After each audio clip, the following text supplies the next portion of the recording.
Hello and welcome to this week's edition of The Talon. I'm honored to have you with us. My name is Steve Mackley and with me is Scott Hill. Scott, thank you for coming on with me. Let's get right to it. BC basketball season is over, but there's still a lot to talk about as we look towards next season. The lineup will be a little mixed up as both Eli Carter and Dennis Clifford graduate. So, Scott, what do you look at as next year's lineup? Well, Steve, there's a lot of questions. I think certainly A.J. Turner and Jerome Robinson and, may I say, Irvin Smeshniak will remain a part of the lineup. But, you know, whether or not Edie Diallo will start or Giancarlo Reyes remains to be seen. And you might have heard there's a new member of the basketball team transferred from Western Michigan. Okay. Well, Scott, I think that's all true and good points, but rumors around the street that Edie Diallo might be transferring due to lack of playing time that Coach Christian thinks he may be getting next season. So Giancarlo Reyes may be our guy. We have a transfer coming in at the 4. And finally, Garland Owens can play his rightful position, the 3. That would be a good thing. I think clearly it's been tough for Boston College having Garland at the 4 the past couple seasons, and they need more size if they're going to compete in the ACC. Well, I agree. So let's go on to our next topic.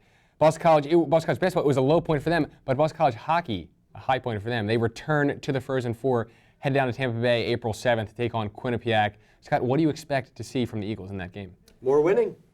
They're an awesome team. They've won all season. They typically show up for the big games. I get more worried about Boston College when we play the Merrimacks or the lower teams that don't have as much, chutzpah to them. So I think Quinnipiac's a great game, and I think Boston College has more NHL talent on the roster than Quinnipiac, and I expect the Eagles to prevail. Thad Demko is a star, and he is ready to win. He's ready to win a national championship. He's going to hold them down. We advance past Quinnipiac April 9th. National championship game. Expect everyone to be watching. March Madness. We're on to the Final Four. On to the Frozen Four in hockey, Final Four in basketball. It is set Villanova, Oklahoma, Syracuse, North Carolina. Scott, who are the 2 teams that you see advancing past and into the national championship? Well, Steve, I look for Syracuse and Villanova. Syracuse because they're on a roll, and Villanova because they're more balanced and spread out than Oklahoma is. I think Oklahoma relies too much on Buddy Hield, and I think Syracuse is just playing at too high a level right now for either teams to lose. What do you think? I completely disagree. I say Buddy Hield's going to go off probably for 40, advance past Villanova, who's probably a little out of their league by this point. The Big East is not very good. You heard it here.